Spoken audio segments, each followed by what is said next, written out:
ಉಚಿತ ಆರೋಗ್ಯ ತಪಾಸಣಾ ಶಿಬಿರವನ್ನ ಕೋಲಾರ ಜಿಲ್ಲೆಯ ಶ್ರೀನಿವಾಸಪುರ ತಾಲೂಕಿನ ಮುದಿಮುಡುಗು ಗ್ರಾಮ ಪಂಚಾಯಿತಿ ವ್ಯಾಪ್ತಿಯ ಯರ್ಲಹಳ್ಳಿ ಗ್ರಾಮದಲ್ಲಿ ಹಮ್ಮಿಕೊಳ್ಳಲಾಗಿದ್ದ ಬೃಹತ್ ಉಚಿತ ಆರೋಗ್ಯ ತಪಾಸಣಾ ಶಿಬಿರಕ್ಕೆ ಮಾಜಿ ಸ್ಪೀಕರ್ ರಮೇಶ್ ಕುಮಾರ್ ಅವರು ಜ್ಯೋತಿ ಬೆಳಗುವ ಮೂಲಕ ಚಾಲನೆ ಕೊಟ್ಟರು. ದಿವಂಗತ ಶ್ರೀ ಅಕ್ಕಿನೇನಿ ಗೋಪಾಲರೆಡ್ಡಿ ಮತ್ತು ಅಕ್ಕಿನೇನಿ ಸರಸ್ವತಮ್ಮ ಅವರ ಸ್ಮರಣಾರ್ಥಕವಾಗಿ ಈ ಒಂದು ಶಿಬಿರವನ್ನು ಆಯೋಜನೆ ಮಾಡಲಾಗಿತ್ತು. ಅವರ ಪುತ್ರ ಹೈದರಾಬಾದ್ನ ಸ್ಟೀರಿಯೋ ಡ್ರಗ್ಸ್ ಪ್ರೈವೇಟ್ ಲಿಮಿಟೆಡ್ನ ಸಂಸ್ಥಾಪಕರು ಹಾಗೂ ವ್ಯವಸ್ಥಾಪಕ ನಿರ್ದೇಶಕರಾದ ಡಾಕ್ಟರ್ ಅಕ್ಕಿನೇನಿ ರವಿಕುಮಾರ್ ರೆಡ್ಡಿ ಹಾಗೂ ಮೊಮ್ಮಗ ಪ್ರಖ್ಯಾತ ಮಕ್ಕಳ ತಜ್ಞರಾದ ಡಾಕ್ಟರ್ ಕಾರ್ತಿಕ್ ವೈಎಸ್ ಇವರ ನೇತೃತ್ವದಲ್ಲಿ ಶಿಬಿರವು ಯಶಸ್ವಿಯಾಗಿ ನಡೆಯಿತು. ಕಾರ್ಯಕ್ರಮವನ್ನು ಉದ್ದೇಶಿಸಿ ಮಾತನಾಡಿದಂತಹ ಮಾಜಿ ಸ್ಪೀಕರ್ ರಮೇಶ್ ಕುಮಾರ್ ಅವರು ಸಮಾಜ ಸೇವೆಯ ಮಹತ್ವವನ್ನು ಒತ್ತಿ ಹೇಳಿದರು. ನಾನು ಇಲ್ಲಿ ಮತಗಳಿಗಾಗಿ ಕೆಲಸ ಮಾಡ್ತಾ ಇಲ್ಲ, ಬದಲಾಗಿ ಜನರ ಸೇವೆಗಾಗಿ ಶ್ರಮಿಸ್ತಾ ಇದ್ದೇನೆ. ಪ್ರತಿಯೊಬ್ಬರು ತಾನು ಹುಟ್ಟಿದ ಮಣ್ಣಿನ ಋಣವನ್ನ ತೀರಿಸುವಂತಹ ಕೆಲಸ ಮಾಡಬೇಕು ಅಂತ ಹೇಳಿದರು. ತಮ್ಮ ಅವಧಿಯಲ್ಲಿ ನಡೆದ ಮುದಿಮಡಗು ರಾಯಲ್ಬಾಡು ರಸ್ತೆ ದುರಸ್ತಿ, ಹೈಸ್ಕೂಲ್ ಮತ್ತು ಆಸ್ಪತ್ರೆ ನಿರ್ಮಾಣದಂತಹ ಕಾರ್ಯಗಳನ್ನ ಈ ಸಂದರ್ಭದಲ್ಲಿ ಸ್ಮರಿಸಿದರು. ಪ್ರಸ್ತುತ ನಡೀತಾ ಇರುವಂತಹ ಇಂತಹ ಶಿಬಿರಗಳನ್ನ ಮುಂದಿನ ವರ್ಷ ಮುದಿಮಡಗು ಕೇಂದ್ರದಲ್ಲಿ ಇಡೀ ತಾಲೂಕಿನಾದ್ಯಂತ ಬೃಹತ್ ಮಟ್ಟದಲ್ಲಿ ಆಯೋಜನೆ ಮಾಡುವಂತೆ ಆಯೋಜಕರಿಗೆ ಸಲಹೆ ಕೊಟ್ಟರು. ಸಮಾಜದ ಆರೋಗ್ಯ ಕಾಪಾಡುವಂಥದ್ದು ಪುಣ್ಯದ ಕೆಲಸ.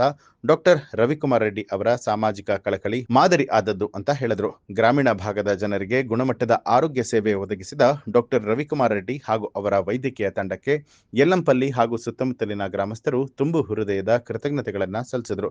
ಶಿಬಿರದಲ್ಲಿ ನೂರಾರು ಜನರು ಪಾಲ್ಗೊಂಡು ಉಚಿತ ತಪಾಸಣೆ ಹಾಗೂ ಔಷಧೋಪಚಾರದ ಸೌಲಭ್ಯವನ್ನ ಪಡೆದುಕೊಂಡರು.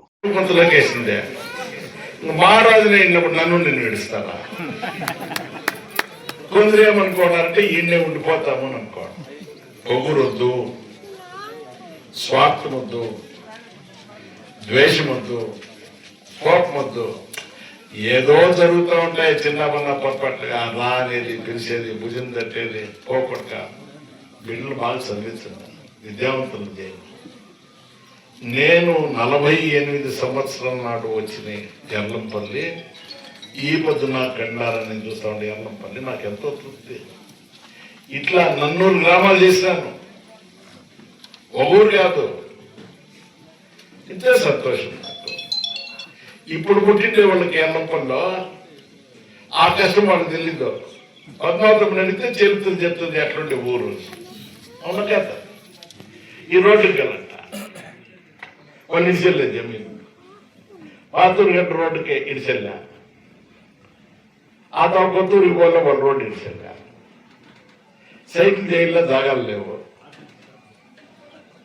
సైట్లో అయ్యా, రోడ్లో అయ్యా, సముదాయ భవనాలు అయ్యా, ఇండ్లు అయ్యా, హై స్కూల్ అయ్యా, హాస్పిటల్ అయ్యా, ఓవర్ హెడ్ ట్యాంక్ అయ్యా, రోడ్ అయ్యా, డైరీ అయ్యా. ఫస్ట్ ముడిముడుగులో డైరీ చేసిందాడు. వచ్చిందని తెలిసిన పాలు 3 లీటర్లు, 3 లీటర్లు ముడిముడుగులో, 3 లీటర్లు పాలు సొంటకల్లో, అడ్డగల్లో 5 లీటర్లు. ఇప్పుడు డైరీలు నడుస్తూ ఉన్నాయి లేదా? ఎంతోమంది జీవనం నడుస్తూ ఉంది. సో మనము ఏమి చేసేది మనము చేస్తే ఎవరు అనుకోకూడదు. మన చేత భగవంతుడు తెప్పించా పని. ఆ అదృష్టాన్ని దేవుడు మనకిచ్చా. మేము బాబా భక్తులు. బాబా ఎవరో ఎవరికి తెలీదు.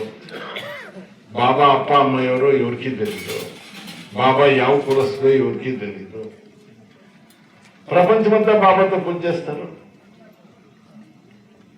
మనము ఆ భక్తులాగట్టు బతకాల. సో ಭಾಷಣ ಜಾಸ್ತಿ ಆಯಾ. ಶನಿವಾರ ಭೋಜನಕ್ಕೆ ಇಂತ ನ್ಯೂಸ್ ಅಲರ್ಟ್ ನಿಮ್ಮಿಂದ ನಿಮಗಾಗಿ.